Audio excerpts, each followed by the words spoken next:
ਮਸੀਹ ਖੁਦਾਵੰਦ ਸਾਰੇ ਭੈਣ ਭਰਾਵਾਂ ਦੀ ਸਲਾਮਤੀ ਹੋਵੇ। ਅੱਜ ਦੀ ਵੀਡੀਓ ਮੈਂ ਪੰਜਾਬੀ ਦੇ ਵਿੱਚ ਬਣਾ ਰਿਹਾ ਵਾਂ। ਸਾਡੇ ਗਿਰਦੋਨਵਾਨ ਦੇ ਵਿੱਚ ਮੁਸਲਿਮ ਯਾਰ ਦੋਸਤ ਰਹਿੰਦੇ ਨੇ।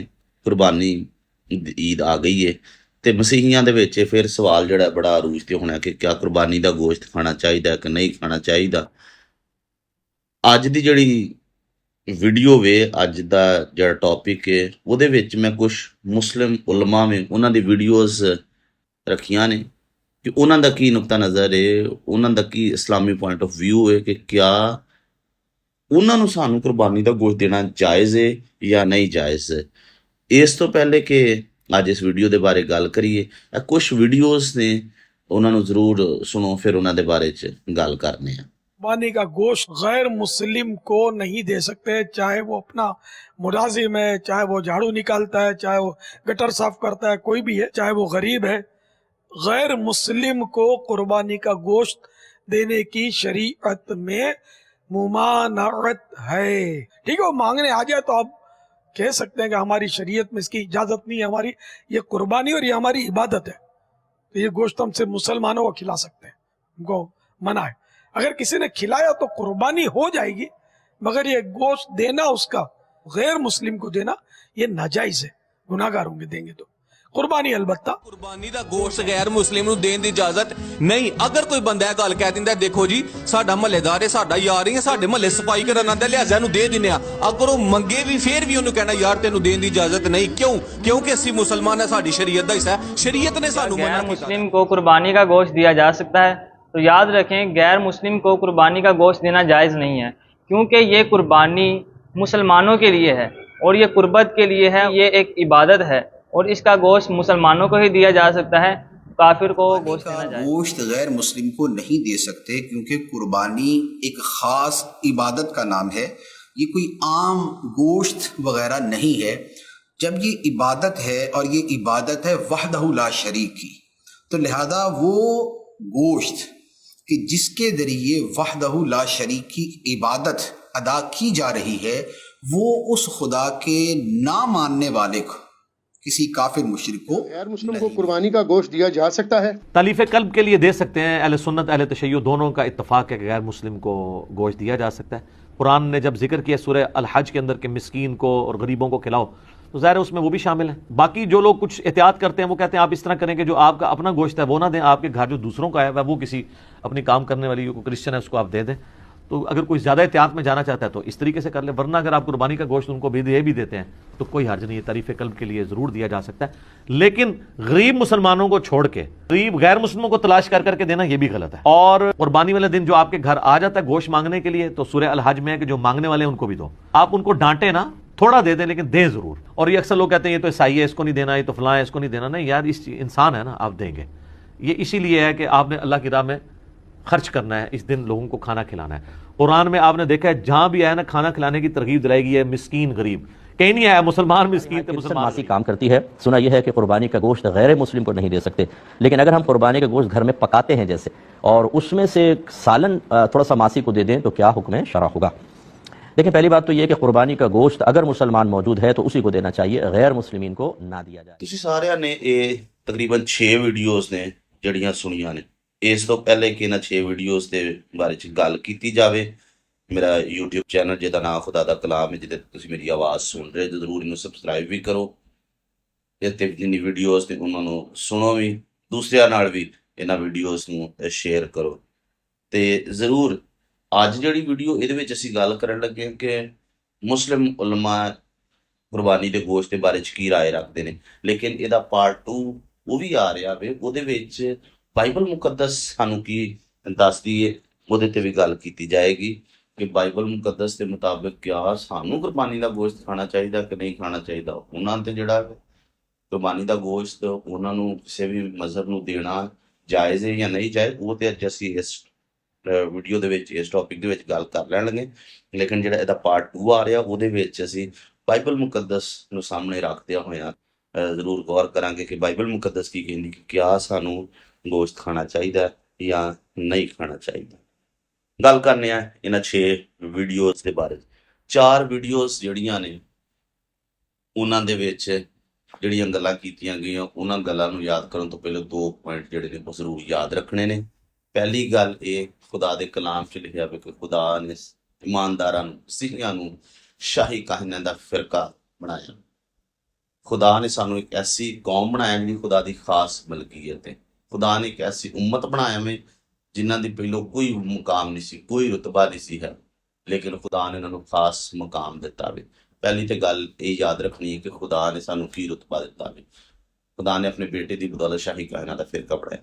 ਦੂਸਰੀ ਗੱਲ ਇਹ ਵੀ ਯਾਦ ਰੱਖਣੀ ਚਾਹੀਦੀ ਹੈ, ਜਿਹੜਾ ਵੀ ਸੁਣ ਰਹੇ ਨੇ, ਹਰ ਇਨਸਾਨ ਦੀ, ਮੇਰੀ ਵੀ, ਜਿਹੜਾ ਸੁਣ ਰਿਹਾ ਉਹਦੀ ਵੀ, ਹਰ ਕਿਸੇ ਦੀ ਇੱਕ ਸੈਲਫ ਰਿਸਪੈਕਟ ਹੈ।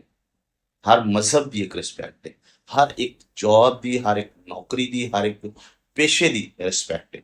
2 ਗੱਲਾਂ ਯਾਦ ਰੱਖ ਕੇ ਅੱਗੇ ਜ਼ਰੂਰ ਚੱਲਾਂਗੇ। ਪਹਿਲੀਆਂ 4 ਵੀਡੀਓਜ਼ ਨੇ ਜਿਹੜੀਆਂ, ਉਹਨਾਂ ਦੇ ਵਿੱਚ ਪਹਿਲੀ ਤੇ ਗੱਲ ਡਾਇਰੈਕਟ ਸਾਫ਼ ਇਨਕਾਰ ਕੀਤਾ ਗਿਆ ਵੇ ਕਿ ਮੁਸਲਿਮ ਜਿਹੜਾ ਵੀ ਉਹ ਕਿਸੇ ਵੀ ਗੈਰ ਮੁਸਲਿਮ ਨੂੰ ਕੁਰਬਾਨੀ ਦਾ ਗੋਸ਼ਤ ਨਹੀਂ ਦੇ ਸਕਦਾ। ਉਹਨਾਂ ਤੇ ਜਾਇਜ਼ ਹੀ ਨਹੀਂ ਹੈ, ਸ਼ਰੀਅਤ ਉਹਨਾਂ ਨੂੰ ਇਜਾਜ਼ਤ ਹੀ ਨਹੀਂ ਦੇ ਰਹੀ ਕਿ ਕੁਰਬਾਨੀ ਦਾ ਗੋਸ਼ਤ ਕਿਸੇ ਗੈਰ ਮੁਸਲਿਮ ਨੂੰ ਦਿੱਤਾ ਜਾਵੇ। ਦੂਸਰੀ ਗੱਲ ਜਿਹੜੀ ਪਹਿਲੀ 4 ਵੀਡੀਓਜ਼ ਦੇ ਵਿੱਚ ਮੈਨੂੰ ਜਿਹੜੀ ਉਹ ਅੱਛੀ ਨਹੀਂ ਲੱਗੀ, ਜਾਂ ਗੈਰ ਮੁਨਾਸਿਬ ਅਲਫਾਜ਼ ਨੇ ਜਿਹੜਾ ਇਸਤੇਮਾਲ ਕੀਤੇ ਗਏ ਨੇ ਦੂਸਰਿਆਂ ਦੀ ਜੌਬ ਵਾਸਤੇ। ਗਟਰ ਸਾਫ਼ ਕਰਨ ਵਾਲੇ, ਝਾੜੂ ਮਾਰਨ ਵਾਲੇ, ਸਫਾਈ ਕਰਨ ਵਾਲੇ, ਘਰ 'ਚ ਕੰਮ ਕਰਨ ਵਾਲਿਆਂ ਦੇ ਬਾਰੇ 'ਚ ਜਿਹੜਾ ਇਸਤੇਮਾਲ ਕੀਤੇ ਗਏ ਨੇ ਹੈ। ਇਸ ਲਈ ਇਹ ਚੀਜ਼ਾਂ ਜਿਹੜੀਆਂ ਨੇ ਇਨਸਾਨ ਦੀ ਇੱਜ਼ਤ ਨੂੰ ਖਤਮ ਕਰ ਦਿੱਤੀ, ਉਹਨਾਂ ਨੂੰ ਮਾਰ ਦੇਣੀ ਹੈ।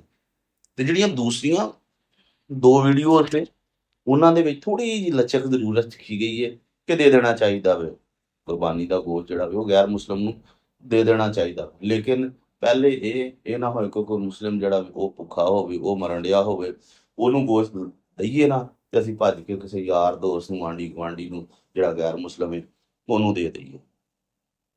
ਅੱਛਾ, ਉਹਦੇ ਵਿੱਚ ਪਿੱਛੇ ਵਜ੍ਹਾ ਕੀ ਹੈ ਜਿਹੜਾ ਉਹ ਕਹਿ ਰਹੇ ਨੇ ਕਿ ਦੇ ਦੇਣਾ ਚਾਹੀਦਾ, ਜਿਹੜੀ ਉਹਨਾਂ ਲਚਕ ਰੱਖੀ ਹੈ। ਸੂਰਾ ਅਲ-ਹਾਜ ਦੀ 28ਵੀਂ ਆਇਤ ਦਾ ਤਰਜਮਾ ਮੈਂ ਤੁਹਾਡੇ ਸਾਹਮਣੇ ਪੜ੍ਹਨ ਲੱਗਾ ਵਾਂ। ਲਿਖਿਆ ਵੇ ਉਰਦੂ ਤਰਜਮਾ ਜਿਹੜਾ, ਬਸ ਉਸੇ ਖਾਓ, ਯਾਨੀ ਆਪ ਜਿਹੜਾ ਕੁਰਬਾਨੀ ਦੇਣ ਵਾਲਾ ਉਹ ਵੀ ਖਾਵੇ, फाका कश और फ़कीर को भी खिलाओ, यानी आप भी खावे, दूसरे ਨੂੰ तकसीम ਜ਼ਰੂਰ ਕਰੇ, ਲੇਕਿਨ ਤਕਸੀਮ ਕਰਨਾ ਕਿਹਨੂੰ ਹੈ?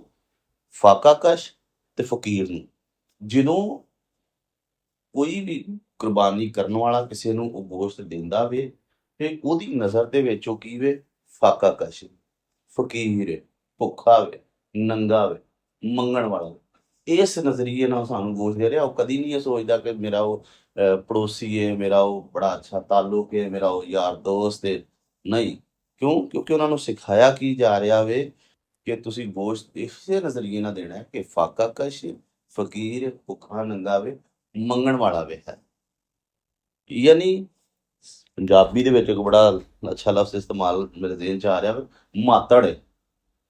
खुदा सानू एक ऐसा रुतबा दे रहा वे, जिहड़ा शाही कायनात दा फिरका है, खास कौम बना रहा, खास उम्मत बना रहा वे, खुदा दी नज़र दे विच जिहड़ी बड़ी खास अहमियत है। ते असी आप ही अपने ज़ुबान दे चस्के वास्ते 2-4 दिन गोश्त खाण वास्ते, 2-4-5 किलो गोश्त इकट्ठा करन वास्ते अपनी इज्जत नूं, अपनी रिस्पैक्ट नूं जिहड़ा वो नीचे गिरा रहे हैं, जिहड़ा नहायत गलत है। इंसान हुंदियां होया अपने लिए भी जिहड़ा वे वो गलत है, ते असी खुदा ते उस मुकाम नूं, रुतबे नूं जिहड़ा खुदा ने सानूं दित्ता वे ਉਹਨੂੰ ਵੀ ਕੰਮ ਕਰ ਰਹੇ ਕਿ ਖੁਦਾ ਦੀ ਜਿਹੜੀ ਦਿੱਤੀ ਹੋਈ ਨਿਯਮਤਾਂ ਦੇ ਬਰਕਤਾਂ ਵੇ ਉਹਨਾਂ ਨੂੰ ਵੀ ਕੰਮ ਕਰ ਰਹੇ ਹਾਂ। ਇਸ ਲਈ ਇਹ ਜ਼ਰੂਰ ਯਾਦ ਰੱਖਣਾ ਚਾਹੀਦਾ ਵੇ ਕਿ ਅਗਰ ਉਹ ਤੁਹਾਨੂੰ ਦੇਣ, ਸਮਝ ਲਓ ਕਿ ਉਹ ਤੁਹਾਨੂੰ ਸਮਝਣੇ ਨੇ ਮਾਤੜ ਹੈ, ਗਰੀਬ ਹੈ, ਬਿਲਕੁਲ ਗਰੀਬ ਸਮਝ ਕੇ ਤੁਹਾਨੂੰ ਉਹ ਗੋਸ਼ਤ ਦੇ ਰਹੇ ਨੇ, ਤੇ ਬਜਾਏ ਕਿ ਤੁਹਾਨੂੰ ਗੋਸ਼ਤ ਦੇਣ ਆਉਣ ਉਹਨਾਂ ਨੂੰ ਇਨਕਾਰ ਕਰਨਾ ਚਾਹੀਦਾ, ਲੈਣਾ ਚਾਹੀਦਾ। ਇਸ ਤੋਂ ਪਹਿਲੇ ਕਿ ਉਹ ਸੋਚਣ ਅਸੀਂ ਨਹੀਂ ਦੇਣਾ। ਖੁਦਾ ਨੇ ਸਾਨੂੰ ਬੜੀਆਂ ਬਰਕਤਾਂ ਦਿੱਤੀਆਂ ਨੇ ਹੈ। हर एक मसीही को खुदा ने बेशुमार नेमतां दित्तियां ने। खुदा दे कलाम च लिखिया होवे कि हर एक चीज़ दे विच, हर एक गल दे विच खुदा दा शुक्र अदा करना चाहिए।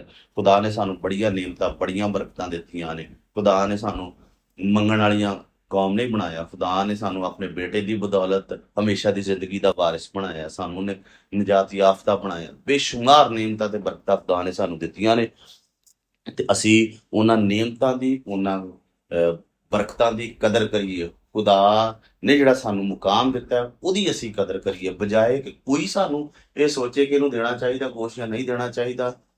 ਅਸੀਂ ਆਪ ਕਹੀਏ ਕਿ ਅਸੀਂ ਸਾਡੇ ਦਰਵਾਜ਼ੇ ਤੇ ਆਵੇ ਕੋਈ ਯਾਰ ਆਵੇ, ਕੋਈ ਦੋਸਤ ਆਵੇ, ਕੋਈ ਆਸ ਪੜੋਸ ਦੇ ਲੋਕ ਆਣ, ਅਸੀਂ ਉਹਨਾਂ ਨੂੰ ਇਨਕਾਰ ਕਰੀਏ ਕਿ ਅਸੀਂ ਗੋਸ਼ਤ ਨਹੀਂ ਲੈਣਾ। ਦੂਸਰਾ ਜਿਹੜਾ ਪਾਰਟ ਹੈ ਇਹਦੇ ਵਿੱਚ ਇਸ ਟੌਪਿਕ ਤੇ ਗੱਲ ਕਰਨੀ ਹੈ ਕਿ ਬਾਈਬਲ ਮੁਕੱਦਸ ਸਾਨੂੰ ਕੀ ਸਿਖਾਉਂਦੀ ਹੈ। ਅੱਜ ਸਿਰਫ ਇਹਨਾਂ ਵੀਡੀਓਜ਼ ਦੇ ਵਿੱਚ ਗੱਲ ਕੀਤੀ, ਇਹਨਾਂ ਵੀਡੀਓਜ਼ ਦੇ ਬਾਰੇ 'ਚ ਗੱਲ ਕੀਤੀ ਗਈ ਹੈ। ਇਹਨਾਂ ਵੀਡੀਓਜ਼ ਨੂੰ ਤੁਸੀਂ ਵੇਖਿਆ ਵੇ, ਤੁਸੀਂ ਸੁਣਿਆ ਵੇ, ਕਿਸ ਤਰ੍ਹਾਂ ਦੇ ਅਲਫਾਜ਼ ਇਸਤੇਮਾਲ ਸਖਤ ਵੀ ਕੀਤੇ ਗਏ ਨੇ ਤੇ ਕਈ ਸ਼ੂਗਰ ਕੋਟਡ ਵੀ, ਯਾਨੀ ਕਿ ਬੜੇ ਪਿਆਰ ਨਾਲ ਵੀ ਇਹ ਗੱਲ ਕਹੀ ਗਈ ਹੈ ਕਿ ਨਹੀਂ ਦੇਣਾ। ਅਗਰ ਦੇਣਾ ਵੀ ਹੈ ਤੇ ਇਸੇ ਨਜ਼ਰੀਏ ਨਾਲ ਦੇਣਾ ਵੇ ਕਿ ਗਰੀਬ ਹੈ, ਮੰਗਣ ਵਾਲਾ ਵੇ, ਸਾਡੇ ਘਰ 'ਚ ਚਲੋ ਕੰਮ ਕਰਨ ਡਿਆ ਆਵੇ ਜਾਂ ਸਫਾਈ ਕਰਨ ਡਈ ਹੈ ਕੋਈ ਔਰਤ ਕੋਈ ਭੈਣ, ਤੇ ਉਹਨੂੰ ਇਸੇ ਸੋਚ ਦੇ ਤਹਿਤ ਹੀ ਦੇਣਾ ਵੇ। ਇਹ ਵੀ ਗਰੀਬ ਹੈ, ਮੰਗਣ ਵਾਲਾ, ਦੇ ਦਿਓ, ਕੋਈ ਗੱਲ ਨਹੀਂ, ਖੈਰ ਹੈ, ਕੋਈ ਫਰਕ ਨਹੀਂ ਪੈਂਦਾ। ਲੇਕਿਨ ਸਾਥ ਨਾਲ ਇਹ ਵੀ ਕਹਿ ਰਹੇ ਨੇ ਕਿ ਕੁਰਬਾਨੀ ਤੇ ਹੋ ਜਾਵੇਗੀ, ਲੇਕਿਨ ਤੁਸੀਂ ਗੁਨੇਗਾਰ ਹੋਵੋ। ਨਾ ਅਸੀਂ ਉਹਨਾਂ ਨੂੰ ਗੁਨੇਗਾਰ ਕਰੀਏ ਤੇ ਨਾ ਅਸੀਂ ਆਪ ਗੁਨੇਗਾਰ ਹੋਈਏ। ਉਹ ਆਪਣੇ ਘਰ ਖੁਸ਼, ਅਸੀਂ ਆਪਣੇ ਘਰ ਖੁਸ਼। ਜ਼ਰੂਰ ਇਸ ਵੀਡੀਓ ਨੂੰ ਦੂਸਰਾ ਨਾਲ ਸ਼ੇਅਰ ਵੀ ਕਰੋ ਤੇ ਦੂਸਰਾ ਪਾਰਟ ਜਿਹੜਾ ਵੇ ਜਦੋਂ ਮੈਂ ਬਣਾਵਾਂਗਾ ਤੇ ਉਹਨੂੰ ਵੀ ਜ਼ਰੂਰ ਵੇਖਿਓ। ਤੇ ਇਸ ਵੀਡੀਓ ਦੇ ਵਸੀਲੇ ਨਾਲ, ਇਹਨਾਂ ਗੱਲਾਂ ਦੇ ਵਸੀਲੇ ਨਾਲ ਅਗਰ ਤੁਹਾਨੂੰ ਬਰਕਤ ਮਿਲੀ ਹੈ ਤੇ ਜ਼ਰੂਰ ਇਸ ਵੀਡੀਓ ਨੂੰ ਦੂਸਰਿਆਂ ਤੱਕ ਸ਼ੇਅਰ ਕਰੋ। ਕਮੈਂਟ ਸੈਕਸ਼ਨ ਦੇ ਵਿੱਚ ਆਪਣੀ ਰਾਏ ਦਾ ਇਜ਼ਹਾਰ ਵੀ ਕਰੋ ਤੇ ਸਾਡੇ ਇਸ YouTube ਚੈਨਲ ਨੂੰ ਸਬਸਕ੍ਰਾਈਬ ਵੀ ਕਰੋ। ਖੁਦਾਵੰਦ ਮੈਨੂੰ ਤੁਹਾਨੂੰ ਸਾਰਿਆਂ ਨੂੰ ਇਹਨਾਂ ਸਾਰੀਆਂ ਗੱਲਾਂ ਦੇ ਵਸੀਲੇ ਨਾਲ ਬੜੀ ਬਰਕਤ। ਆਮੀਨ। God bless you all.